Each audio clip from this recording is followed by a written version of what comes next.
Uning uchun u gaplar trendda emasda. Siz qanaqa berishyapsiz bolalarning muhabbatiga? Nima usul borki, biz ota sifatida yoki pedagog sifatida shu yuzlab bolalar bilan ishlayotgan joyingizda biz ham o'shani qo'llasak, qanaqa yondashyapsiz bolalarga? Lekin kunimni 1 soat 2 soatini men Instagramga, Facebookga, YouTube'ga atayman. Bilaman isrof bo'layotganini, lekin atayman. Nimaga? Bolani nima o'ylayotganini, nima ko'rayotganini, nimaga qiziqayotganini bolalarcha ko'rib siz o'sha narsa nimaga qiziqayotganini bilmasangiz, u boladagi savolga javob topa olmaysiz. Qayerda yozilgan? Nima unaqa deyapsiz deyishi mumkin. Dodamiz qilgan bo'lsa shunaqa qilishimiz kerak. Misol uchun yoki Navoiy deb tursangiz, "Tanimayman" deyishi mumkin. Rus maktabida o'qib kelayotgan bo'lsa, men Rus maktablarga borib, ularni o'tish metodikalarini o'rganib chiqqanman. Qanaqa usullar o'tishadi va qaysi usullar ularni yaxshi tomonga emas, yomon tomonga buradi. Qaysi tomonlar yaxshi tomonga buradi o'qish. Oxirgi 1 yil ichida shu savol ko'payib ketdi yanada. 70% bolalarda ota-onam meni eshitmaydi, ota-onam men bilan gaplashmaydi. Ota-onam meni mensimaydi. Ikkita akam bo'lsa, opacham yoki singlim bo'ladigan bo'lsa, deylik, bitta oilada bo'lsa, men gapirganimda ular mensimaganda yo kulgiga olishadi. Ustoz, men ichimda qolib ketadi ko'p narsalarim degan narsani. Ada, men bu narsani ishdan charchab kelganman, nariyoqqa bor onangdan so'rab tur deydi. Onasiga bor, ona desa ovqat qilmayman, bor ishingni qilib turgin deydi. Keyin borib singlisiga boradi. Singlisiga borsa, o'zini tengdoshi qanaqa unga fikr beradi? Yetuk inson bo'lib chiqishini istayaptimi? Yetuklik inson, o'sha yetuk inson chiqadigan xonadonga aylantirish kerak. Daraxt baland bo'lish uchun tuproq tayyor bo'lish kerak. Yigit kishiga 40 hunar oz deydi-yu, ustozlarga 70 ming hunar oz deb qo'yadi. Maktabimizdagi ustozlarimizni tanishtirishda davom etamiz. Farzandimizni bitta makonga, maktabga olib berar ekanmiz, biz uni binoga topshirmayapmiz, balki ayni bir shaxslarni, ustozlarni qo'liga topshiryapmiz. Shuning uchun ham biz maqsad qildikki, maktabimizdagi ustozlarni olib chiqaylik, ularni suhbatlarini olaylik, ularni siz ham taning. Bugun navbat Lokomotiv filialimizda 6, 7, 8 sinflarimizga tarbiya fanidan dars beradigan ustozimiz Savar aka Siddiqov.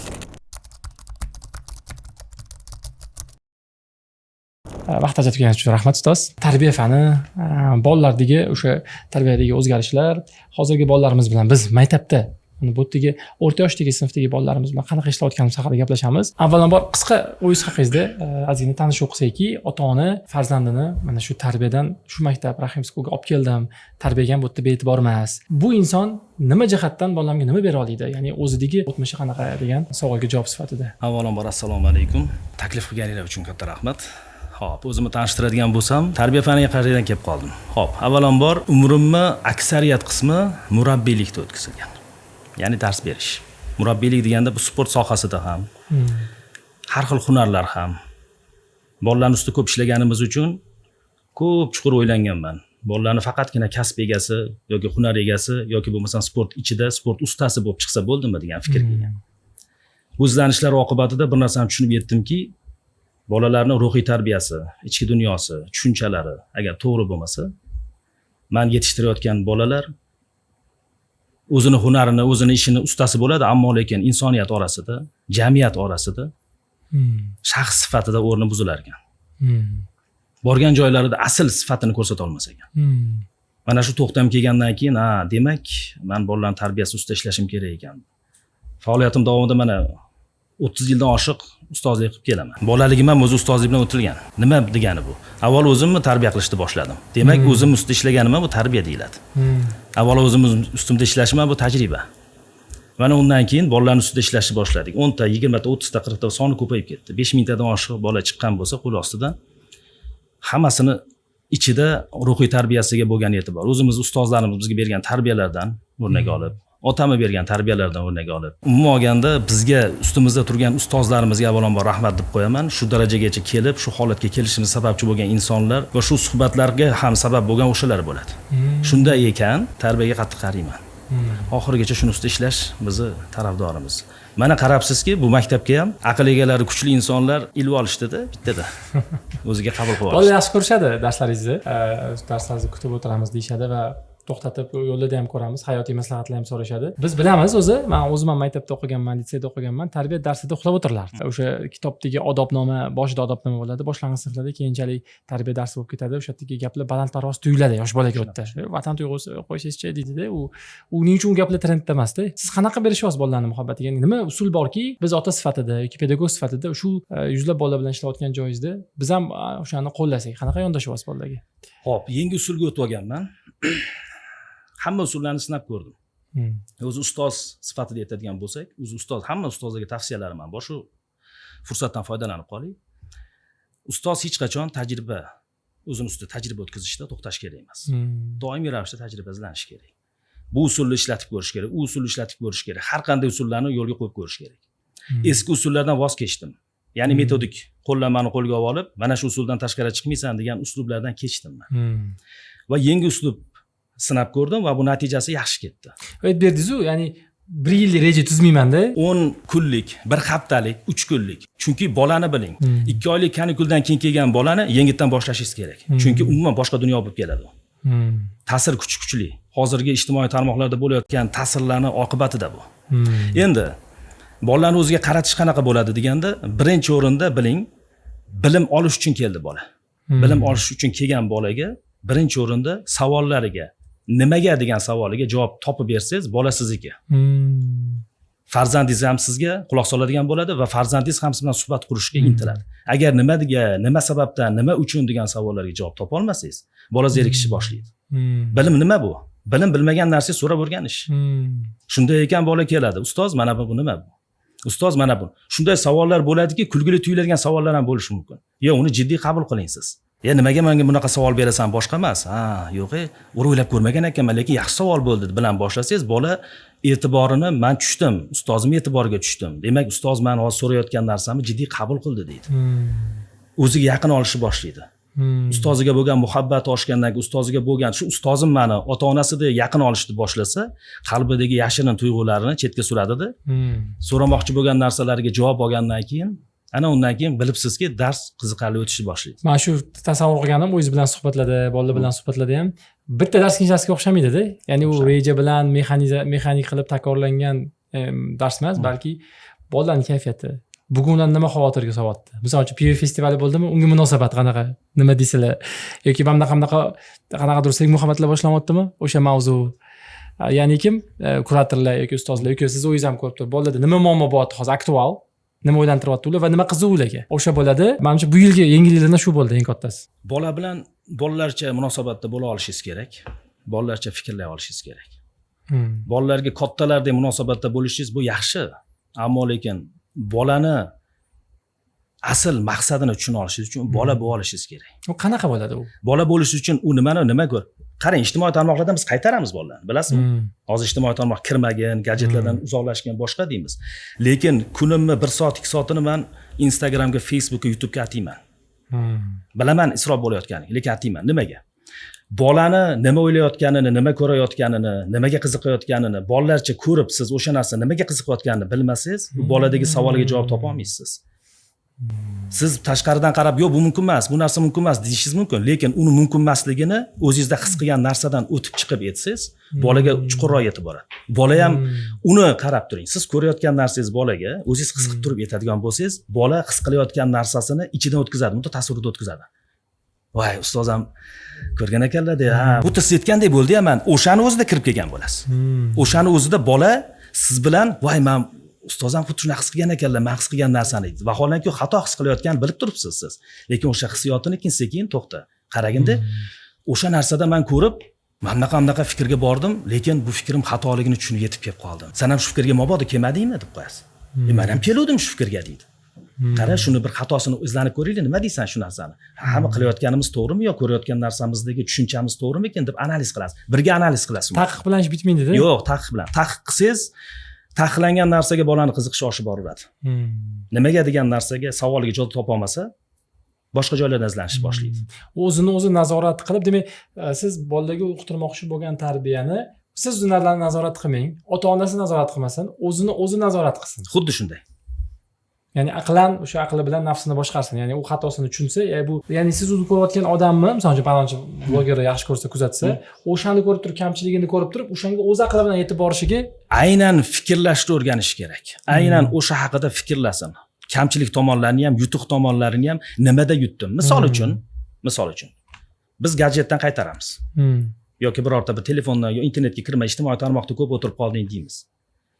Biz 1000 bor uni qaytaraylik, boshqa qilaylik, lekin asoratlarini unga qarab o'ylab ko'rgin, ko'zing nuri ketadi. Ko'zing nurini bitta menga bir ko'zingni berib tura olasanmi? Men senga palonchi summa, $1 million beraman senga. Bera olasanmi desangiz, yo'q, bermayman deydi.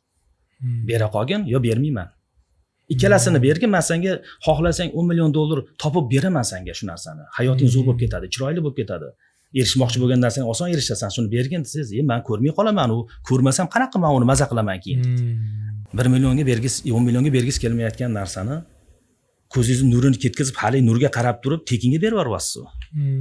Bir o'ylab ko'ring, bu to'g'ri bo'ladimi? Siz kecha olmayotgan narsangiz hozir kechib yuborasiz hozir. Desangiz o'ylanib qoladi bola. Yo'q, men kechkim kelmayapti. Va o'sha bolaga aytsangiz borib, bilasizmi deydi. Mana o'zim tajribamda bo'ldi. Bir bola talashdi. Yo'q, bizga kerak bu. Siz hozir zamon talabi unaqa, buni men bolajonim eshitgan deb haligi bolaga tushuntirdim. Ko'zini nurini masalasi bo'yicha, sog'ligi masalasi bo'yicha. U ko'p narsalarda vaqtingiz isrof bo'lish hammasi tushuntirib bo'lgandan keyin bola aytdi, ustoz, bitta savolim borda. Ukam ham ko'p telefonda o'tiradi. Shuni qanaqa qilib men uni qaytarsam bo'lar? O'zini muammosi chetga o'tdi-da, o'zini ustida ishlash u yoqda qolib, hattoki uyida ukasini ham shundan qaytarish degan muammo. Tushunib yetdi-da u. Tushunib yetdimi? Endi bilingki, o'zini tarbiya qiladi endi u. Va shu tarbiya orqali hali ukasini qanaqa qaytarish usulini qidirishni boshlaydi. Vaholanki bitta o'q bilan ikkinchi quyon ham yaralanib turibdi. Zo'r. Zo'r, ustoz, tushundim. Qarang, bizda ba'zi sinflarimizda 50% gacha, ba'zi sinflarimizda 30% gacha rus tilidagi, ingliz tilidagi maktabdan kelgan bolalar bor. Lekin bu mana biz tutash rayonlarda yashaymiz-da, mana bu yoq tarafimiz Mirzolog'ob, bu yoq tarafimiz Yunusobod, bu yoq tarafimiz Qibray. 3 ta demak tumanni tutashgan joyda yashaymiz. Demak, har xil oilani bolalari keladi. Grantlar beramiz. Demak, har xil ijtimoiy jihatdan, moliyaviy jihatdan har xil oilani bolalari keladi va hamma bolalar tabiiyki har xil tarbiya ko'rgan uyda. Kimdir buvisi dadasi bilan katta bo'lgan. Kimdir bolani atrofida aylangan oila. Necha tur yil kutilgan bola bo'lishi mumkin yoki o'zi shunaqa g'oya bo'lishi mumkinki, bolaga hamma narsa mumkin yoki bola nima desa shu degan narsa bo'lishi mumkinki, qaysidir joyda ajdodlarni hurmat qilib, ota-ona, doda, buvi nima desa shu deb turib har xil oilalar. Va tabiiyki siz buni ko'zingiz bilan har kun va fan sifatida ham, ustoz sifatida ham siz to'g'ridan-to'g'ri duch keladigan narsa. Bir mavzuni gapirib tursangiz, qayerda yozilgan, ne unaqa duos deyishi mumkin. Dodamiz qilgan bo'lsa shunaqa qilishimiz kerak. Misol uchun yoki Navoiy deb tursangiz, tamoman deyishi mumkin. Misol uchun shu holatda nima yechimlar qilyapmiz? Chunki men ota-onalarning asosiy, mana biz ham bugun ham 10 ta ota-ona bilan taxminan gaplashgan bo'lsak, 4 ta 5 tasi rus maktabdan kelyapti. Va tabiiyki ularni botga qo'shganimizda u bolalardan xavotirda va o'zidek muhitda katta bo'lishini xohlayaptiki, lekin unga o'xshagan boshqa ota-onalar ham kelgan. Va shunga biz nima yechim qo'yamiz? Aynan siz o'zingiz qanaqa bir xil muhit qilyapsiz yoki hammasi bir xil o'sha tarbiya faniga qiziqib qarab turishida, eshitib o'tirishida nima usulda qo'llayapsiz? Rus maktabdan kelgan bolalar bor. Ularning tushunchasida bizning mentalitetimiz o'zbek. Ya'ni o'zimizning o'zbek milliy mentalitetimiz bor, o'zimizga bog'langan. Ya'ni urf-odatlarimizni ham bilamiz yaxshi, tushunamiz. Har bitta oiladan kelayotgan farzand rus maktabda o'qib kelayotgan bo'lsa, men rus maktablarga borib, ularni o'tish metodikalarini o'rganib chiqqanman bor. Qanaqa usullar o'tishadi va qaysi usullar ularni yaxshi tomonga emas, yomon tomonga buradi, qaysi tomonlar yaxshi tomonga buradi o'qish. Men uni qiziqib borib ko'rganman, surishtirib ko'rganman, o'tish usullari. Yana bitta jihati bor. Ko'chaga bir aylanib chiqaman-da, ko'chada atrofimizda rus maktablar bor, oddiy maktablar, davlat maktablarimiz bor. O'shalarni bolalar ko'chada gaplashib turishgan bo'ladi. Shunchaki indamay o'tib ketmayman. Turib ozgina savol beraman, so'rayman. Hozir nimaga turibsizlar, nimaga qanaqa qilyapsizlar, biror narsaga qiziqib turibsizlarmi degan har xil savollar tashlayman. O'zini fikrini berishadi, zerikib o'tirganini aytishadi. Har xil fikrlarni tashlaydi. O'shalardan ko'rib yig'aman men u narsani, yig'ib turib o'rtaga qo'yaman. Bilingki, bolani qarashi bir-biriga bog'liq bo'ladi. Bitta sinfda 10 ta bola o'tirgan bo'lsa, 10 ta bola ko'rayotgan narsasini bir-biriga qiziqtiradi. Qara mana bu narsa deydi. Futbolga qiziqsa, qiziqmayotgan, tennisga qiziqib turgan bolani ham futbolga tortib olishadi. Demak, ularni qarashi bir tomonga yo'naltirib olaveradi bir-birini. Shunaqa. 3 ta 4 ta bolani gaplashganingiz, o'sha 4 ta 5 ta bola, ya'ni ko'chada turgan bola, qolgan 5 ta bolani tortib olish qobiliyati bo'lgani uchun fikrlash doirasi ham o'sha holatda ketadi. O'shaning uchun bolalar bilan suhbat qurayotganda haligilarni fikrini olgan holatda oldin yetkazib olaman bularga. Mana bolalar borda, mana qaranglar deb, misol uchun men ham deb turib, men o'zimni misol keltiraman ko'pincha. Asli meni hayotimda unaqa ish bo'lmagan bo'lishi mumkin. Lekin tasavvur qilinglar, misol uchun mana bunaqa fikrlagan paytim bo'ladi-da, masalan, ko'chada turganda men bunaqa deb turib, haligi rus bolani yoki rus tabiatda katta bo'lgan bolani, rus maktabda katta bo'lgan bolani gapini gapiraman. Desam, tabiiyki ularda ham o'sha holat o'tgan. Ko'rgan. Ko'radi-da, shunda qarab turib, ustoz, nima qilgansiz shu payt deydi. Desa, men o'shani to'g'ri deb o'ylaganman boshida. Keyin natijada qarasam, bu o'zimni dodamlarning oldilarida, buvimlarning oldilarida, onamlarning oldilarida bir qanaqa noqulaylik his qilishni boshladi. Qarindosh urug'larning orasida nimaga unaqa noqulay bo'lyapti degan fikrga kelsam, men boshqacha fikrlayotgan ekanman. ya'ni xato. Endi bu xatoni bir analiz qilaylik, birga sizlar ham shu narsani his qilgan bo'lsanglar kerak yo qilmagan bo'lsanglar birgalashib mani xatoimni topib beringlar, shu yerda deb bolani xato topishga o'zingiz undashingiz kerak. Bilasizmi, o'ziga chetdan qara olganda-da. Albatta. Misol uchun mana ba'zi ota-onalarimiz ham ko'radi bu videoni. Biz endi doim maktab ichida yuramiz, bolalar bilan ishlaymiz. Bizga tushunarli hozir. O'zaro bir-birimizni tushunamiz, lekin ota-onaga ayni misollar bo'lsa juda ham yaxshi. Misol uchun, misolda, ya'ni bo'lish mumkin shunaqa holat. Nima qilasan? O'g'il bolamisan o'zi deydi. deb mana shunaqa misollar bo'lsa ham yana ham anaqa bo'ladi. Ya'ni o'g'il bolamisan deydi, keyin o'g'il bola shu bilan belgilandi nima deb o'yladim desangiz, keyin bola rostdan ham. Ota-onalar masalasida gaplashsak, ota-onalarning o'zida ham endi bilsangiz, bizlarda majlislar bo'lib qolgan paytda men bolalarni chetga surib ota-onalar o'zi bilan shug'ullanishga o'tib qolaman. O'zi kerak. Yoshim 3.50 ga kirayotgan odammiz. Sal bo'lsa ham tajribamiz bor. O'sha sababli ota-onalar bilan suhbat qurayotgan paytda ota-onalarning muhiti qanaqa o'tdi? Ko'p uchraydigan bitta narsa bor. Meni ko'p qiynaydi shu narsa. Oxirgi 1 yil ichida shu savol ko'payib ketdi yanada. 70% bolalarda ota-onam meni eshitmaydi, ota-onam men bilan gaplashmaydi. Ota-onam meni mensimaydi. Yoki ikkita akam bo'lsa, opacham yoki singlim bo'ladigan bo'lsa, deylik, bitta oilada bo'lsa, men gapirganimda ular mensimaganda yo kulgiga olishadi. Ustoz, men ichimda qolib ketadi ko'p narsalarim degan narsani. Endi qarang, nima sababdan ustoziga shu narsasini aytyapti? Nima sababdan chiqardi ichidagi narsasini? Men gapirishdan to'xtaganman, uyda gapirgim kelmaydi, chunki meni eshitmaydi turgan bola menga gapiryapti. Bilasizmi nimaga? Eshitishni boshlagan paytingizda uni qalbidagi narsa yorilib chiqadi baribir. Ichida saqlab turadi. Meni eshitishyapti. Lekin ota-onasidan suhbat bo'lmaganligi uchun u bilimni kimdan so'rashni boshlaydi ekan? Ustoz oldiga keladi. Ayrim maktablarda men surishtirib, qaysiligini aytmayman, ayrim maktablarga borganimizda ko'rganmiz, ustozlar xuddi ota-onaning ishini qilishadi, bilasizmi? Nima ish qiladi? Ustoz mana bu narsasini nariga borib turgan, hozir vaqtim yo'q. Dars jarayonida so'raysan, yo darsdan keyin so'raysan, boshlab turtkilaydi. Vaholanki u bolani savoli keldimi, o'sha zahoti savoliga javob topmasa, u savolni ustiga o'zi har xil tushunchalarni yig'adi, keyin savoliga javob bersam qabul qilmaydi u. Biz o'zi xohlagan paytda emas, o'zi xohlagan paytda o'rganadi-da. Xuddi shunday. O'zini vaqtini topadi, keyin shunaqaga o'tadi. Yo'q, o'sha savolni berayotgan paytida o'zida olib kelib turib, to'xta mana, eshit bo'lmasam, mana qaragin, mana bunaqa bo'lsa. Yoki mana bitta bola yetib qoldi dars jarayonida. Sal jiddiyroq bo'linglar, o'g'il bola jiddiyroq bo'ladi. Ha deb kulgiga olavermanglar, chunki tashqaridan qaraganda o'g'il bola sal jiddiy holat turish kerak desam, endi o'ylanib qoldi. Bir savolim bor-da sizga. Biz jiddiylikka olsak, qizlar bizga qarab turib, "Ha, jiddiylikni yoqib oldingmi? O'zingcha jiddiy bo'lib qolsanmi?" "O" degan so'zlarni aytib qolishadi. Dudi men ham aytdim. Mayli. "O" desa, alifboda, ya'ni o'zimizning alfabetimizda ko'p harflar bor. "O" desa, "U" deb qo'yganda ketavergan bo'ldi. Sen unga javob berishing shart emas. Sen uni ko'ziga o'rgatgin shu narsani. Sen unga ko'ziga, uni savoliga javob berib, "Ha, shunaqa men talashganimdan ish bitmaydi." Sen shunday bo'lginki, ular ha shunday bo'lish kerak ekan, jiddiy bo'lish kerak ekan, o'zini ish olish kerak ekan, ya'ni erkak kishisi ajrab turish kerak ekan degan hissiyot ularda o'tsin. Boshida xohlagan gapini gapiradi ular. Hech kimning fikrini o'sha paytda inobatga olma. Ha shunday. Men shunaqaman. Atrofingdagilar ko'rib undan ibrat oladi. Ha, demak men o'zimni o'zgarayotganimni kimgadir qarab emas, men o'zimni o'zgarayotgan avval o'zimni ishontirib ol. Ana undan keyin. Endi uyda suhbat bo'lgan paytda ota-onadan ham so'raydi bolalar. Ada mana bu narsani ishdan charchab kelganman, nariga bor, onangdan so'rab tur deydi. Onasiga bor, ona desa ovqat qilaman, bor, ishingni qilib turgin deydi. Keyin borib singlisiga boradi. Singlisiga borsa, o'zingiz o'ylang, o'zini tengdosh qanaqa unga fikr beradi. O'zini fikri, o'zidagi o'sha darajasidagi fikr beradi. U darajadagi fikr albatta keyinchi degan gap chiqib keladi. Undan keyin nima bo'ladi degan narsa chiqib keladi. Tabiiyki unda u javob yo'q. Men ko'p qiynaladigan narsa rus maktabdan kelganlarda bitta odat bor. Nima bo'pti? Nimasi yomon?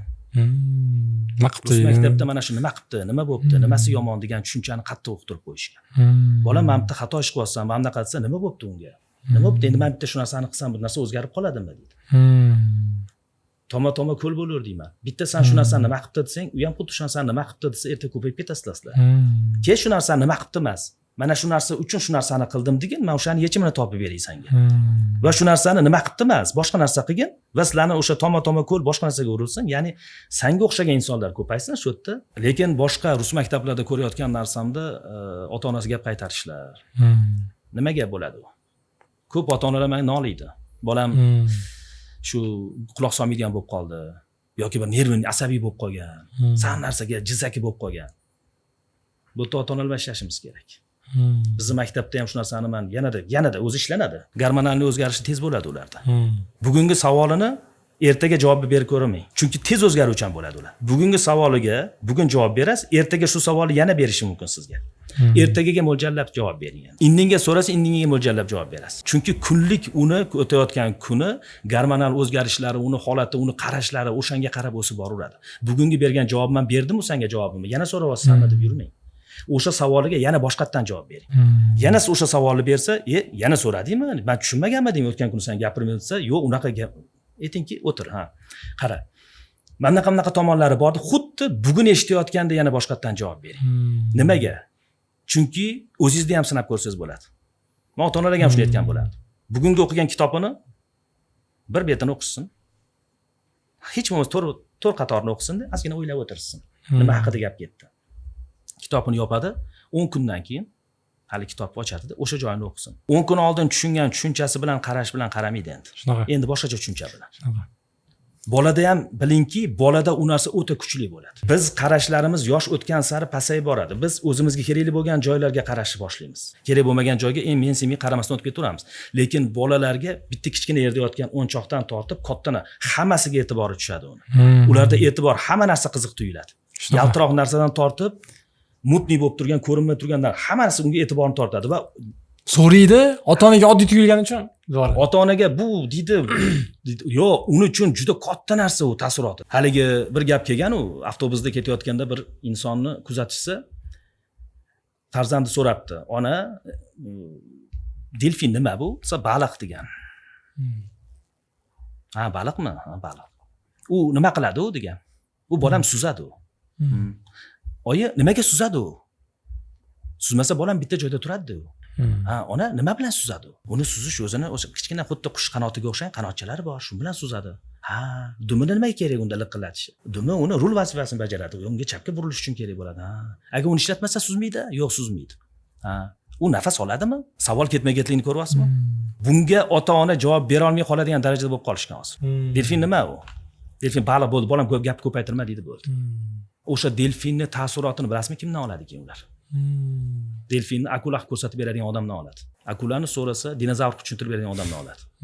Keyin u tushuncha bilan biz oldimizga kelgandan keyin biz uni to'g'rilash uchun bilasizmi qancha mehnat. Ayrim ota-onalarga men tavsiya qilardim. Bolani yetuk inson bo'lib chiqishini istayaptimi? Yetuklik inson, o'sha yetuk inson chiqadigan xonadonga aylantirish kerak. Daraxt baland bo'lish uchun tuproq tayyor bo'lish kerak. Xuddi shunday. Bir hunarga o'rgatib, tunukachilar men chiqarmoqchiman uyimdan desa, uyida albatta hattoki mehmon kutadigan xonasida ham tunukani bo'laklari turishi kerak. Chunki tunukaga bo'lgan mehr shunaqa darajada yuqori bo'ladi.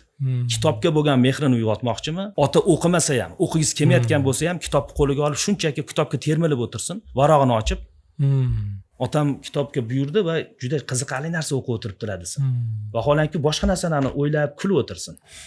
Lekin uni ko'ziga shunday ko'rinsin, mayli, o'zi asli o'qish kerak, lekin hech bo'lmasa shu narsani berish kerak. Chunki bola o'ta kuzatuvchan hisoblanadi. Hamma narsani bilib oladi. Hamma narsani iladi va o'z tushunchasida. Ularning nozik bir fikr kallasi bor, nozik fikrchasi bor, qobiqchasi bor o'zi. O'sha qobiqchasini biz ochib berishimiz kerak. Ochganda ham to'g'ri tomonga ochib berishimiz kerak. O'shanda chiroyli bo'lib, gul hosil bo'ladi. Chiroyli bir binolar chiqadi boshqa. Agar u qobig'ini ichida qotib qoladigan bo'lsa, bilingki, men shunaqa deb o'yladim, nima desanglar deveringlar, menga boshqa narsa qiziqtirmaydi deydi. Bolada shunaqa qotib qolish xususiyati bor. Ustoz, keyingi savol mana endi biz darsdan keyin ham to'garak o'tasiz. 50 tacha bo'lib ketdi shekilli, bo'ldi, 40 tadan oshdimi? Doim men o'zim ham ko'p ko'rganman, tashlab ketishadi, bolamni, o'g'limni tarbiya qilib bering, shu. Ular asli havas qilib tashlab ketishadi, lekin endi baribir sportdan murabbiy bo'lganingiz uchun sportga berishadi va darslarda ham o'zimiz ham qatnashganmiz, ko'p yurganmiz va yaqin ukalarimiz ham bolalari, o'zimiz ham kelganmiz. O'sha yerda ko'rgan narsamizki, qattiqqo'llik ham bor darsda, tabiiy, mehr ham bor, achinish ham bor. Yillardan beri qatnayotgan bolalar ham bor. Kelganda mundoq edi. Hozir mendan baland bo'lib ketgan bolalar ham bor. O'zingiz ham aytgansiz, ko'rganmiz. Xo'p, shu nima bir odamni o'qituvchi emas, ustoz qiladi. Hozir siz aytganingizdek yillardan beri o'qishga majbur qiladi. Qachon ustozlik maqomini topadiki, bola u hayotda boshqa narsasi bo'lsa ham undan borib maslahat so'raydi. Faqat fandan emas. Va bitta bola uzoq yil og'ayni bo'lib, hali joyda urush olmay, shunday narsani qanaqa qilib oldi olinadi? Siz o'zingiz buni qanaqa qilib topdingizki, qanaqa ustoz bo'ldingiz? Bo'lmoqchi bo'lganligini emas tavsiya berasiz. O'qituvchi bilan o'zimni tushunchamni aytib beraman. O'qituvchi bilan ustoz farqini. O'qituvchi ma'lum bir fanni ushlagan holatda o'sha fanning ustida ishlaydi. Ustoz bitta fan ustida bo'lmaydi. Ustoz inson jamiki o'zini o'quvchi deb bilgan shogirdlarini kelib so'rayotgan savollariga javob beradigan darajada bo'lishi kerak. Buning uchun tinmay ustida ishlash kerak. Bir tomonlamali emas. Yigit kishiga 40 hunar oz deydi-yu, ustozlarga 70 ming hunar oz deb qo'yaman. Sababi u kelib qiziqayotgan narsasini siz bilishingiz zarur. Bilmagan kuningiz siz ustozlik darajasidan chiqasiz. Bilasizmi, institut o'qirgan davrimda doktorlik professor bo'lganlar-da Adam rahmat. Adam bir kun aytib qoldilar. Bolam ustozlarning darsga kirganda sal xijolat bo'lishyapti deb qoldilar. Nimaga dedim? Bolalar internet rivojlanib ketgandan keyin ustozlardan bilimli bo'lib ketib qolishdi. Ulardan ko'proq ma'lumot bilib qo'yishyapti. Vaholanki ustozlar faqat metodичкаga o'tirib qolishgan. Ya'ni ular o'sha ma'lum daraja buyurilgan narsani o'tadi, bo'ldi. Bolalar nima qiladi? Chanqoq. Ular internetdan turli kompyuter sohasiga tegishli bo'lgan narsadan qiziqadi. Masalan, oddiy informatika o'qituvchisini olaylik. Informatika o'qituvchisi kiradida, mana bitlar bor, megabayt bor, boshqa deb o'tirganda ular teralarni gaplashib o'tirgan bo'ladi. Keyin ustoz ma'lum holatda alijin bo'lib qoladi.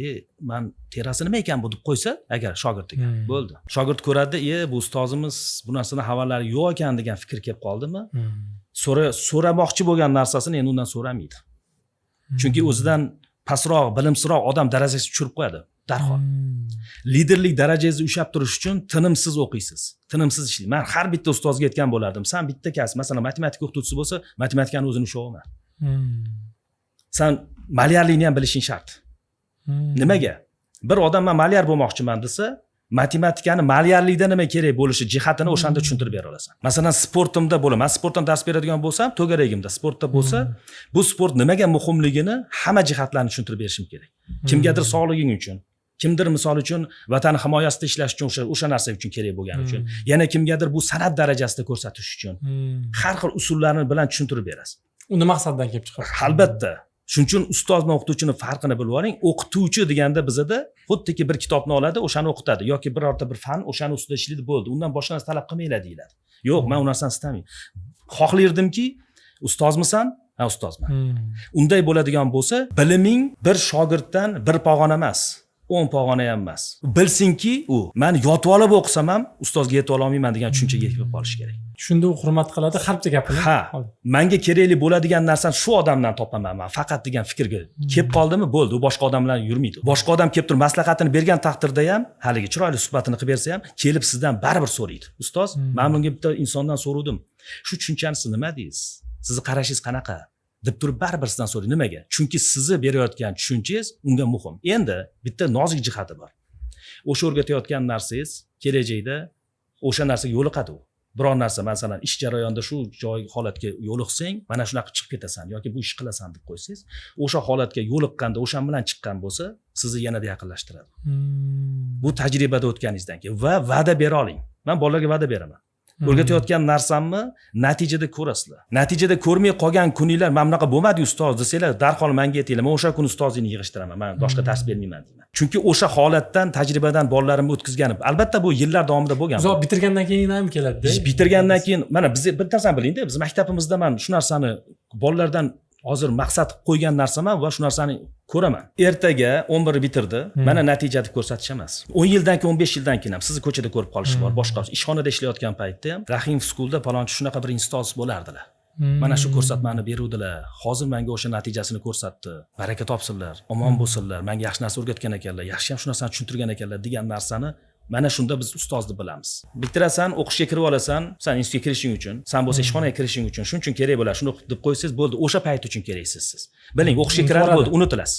O'qishga kirdi, unutilasiz. Vaholanki ustoz ingliz tilidan, matematikadan, geografiyadan qaysi fan bo'lsa ham men xohlaydim, hamma ustozga tavsiyalarim shu narsani. Ustida ishlashsin.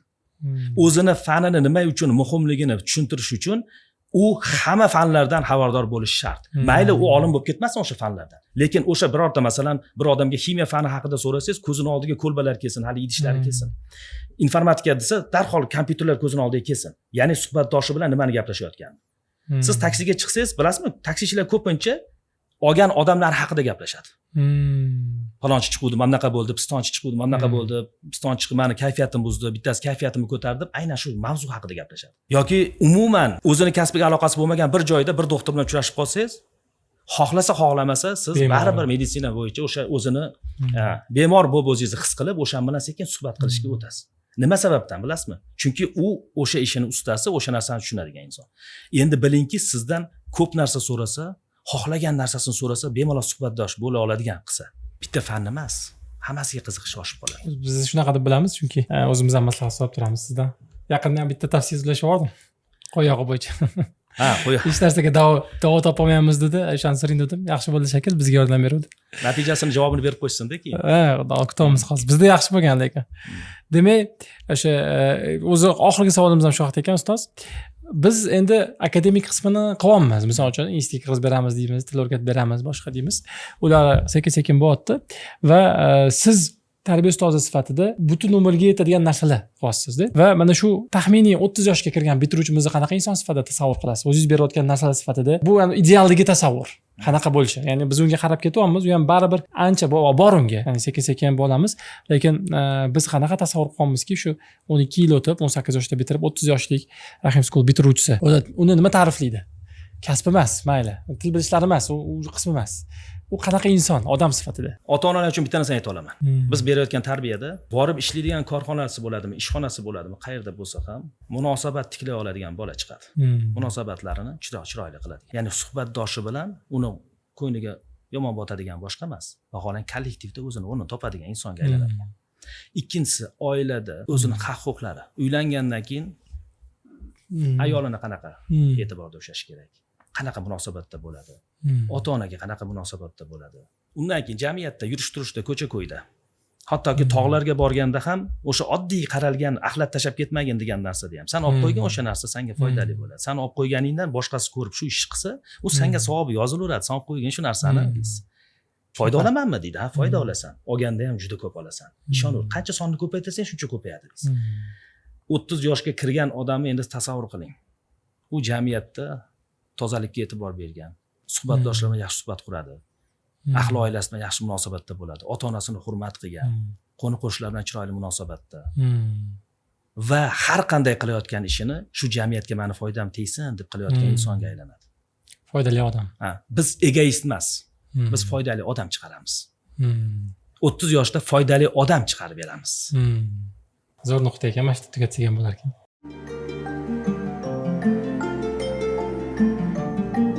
Rahimov School.